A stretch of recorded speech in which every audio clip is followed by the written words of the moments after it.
Morning, guys. So I was thinking of a topic over the weekend, just watching Masters Nationals. And as we approach the season where a lot of you guys will start to begin preparation, there's a lot of vets on our team, but there's also a lot of new competitors too, and people that have not competed before.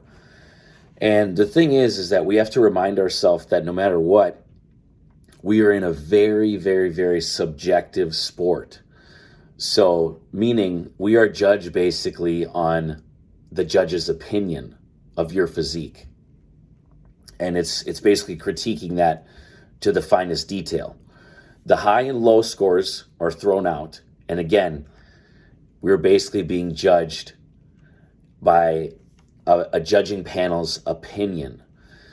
So, my first love was track and field. That's how I got into bodybuilding. And it's always going to be my first love, first and foremost, because the winner of the sprint is always awarded. There's no question. Sometimes it's a close race and they have to look at the camera footage, but no matter what, the person who crosses the line first is the true winner. In bodybuilding, that's obviously very, very, very different, as we all have seen or even heard about. Now, when it comes to competing, obviously we all want to win, right? I mean, anyone that tells you no is just basically lying. And there's a lot of different reasons why people get into bodybuilding. It could be, staying out of trouble, turning your life around. For most of us, you just want to look and feel good and just gain a better confidence. So I know a lot of people that compete, they actually prefer the training more than the contest prep and competing itself. And that's totally fine. Like, I love training, but for me, it's about the contest prep. It's about the dieting. It's about seeing the daily changes. And really, it's just about the suffering. I like to suffer and know that, hey, I can suffer harder than anyone. So for me, I mean, if somehow we took the training aspect out of it and I could look the way I wanted to look without training and just the dieting, I'd be perfectly fine with that. But I know for a lot of people, it's actually the training that they prefer.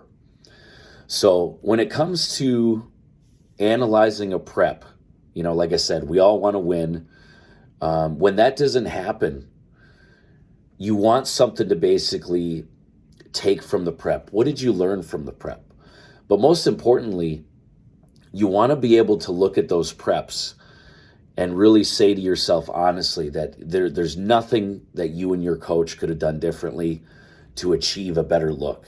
Basically no stone left unturned. And that's a win in itself. So I know a lot of people, will ask you how you placed and this and that. But the matter of the fact is that at the end of the day, no one can take away the hard work that you put in. And really, it really is just you versus you. And, a judge's placement on your physique really should have no bearing when it comes to your love of bodybuilding and the sport.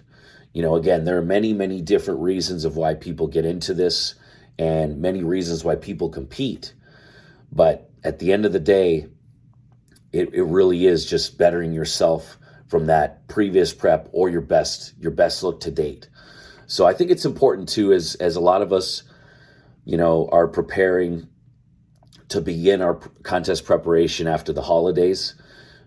We always shoot to win, always. Like, that's why so many people have won on our team. That's why we show up in shape. We always show up. That's never going to change.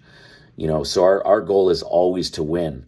But when that doesn't happen, doesn't mean it's a disappointment, because again, no one can take the pictures from you. The pictures and video, they don't lie.